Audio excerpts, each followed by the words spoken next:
engang en elefantunge, der var så nysgerrig efter at få at vide, hvad en krokodille fik til middag. Den spurgte alle på sin vej: hvad tror du, en krokodille får til middag?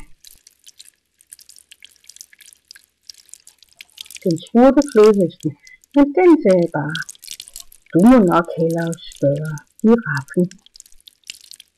Den spurgte giraffen, men den sagde: du må nok hellere spørge fuglen.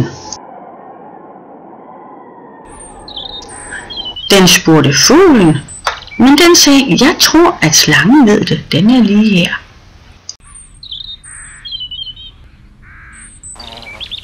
Den spurgte slangen, og den svarede: lige her ved vandet, der er krokodillen.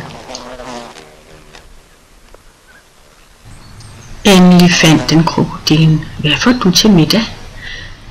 Kom nærmere. Haps! Så tog den fat i elefantungens snabel, og elefantungen trak og trak. På den måde fik den en lang. Elefantungen blev glad for sin snabel. Den hoppede og dansede og svingede med hale og snabel.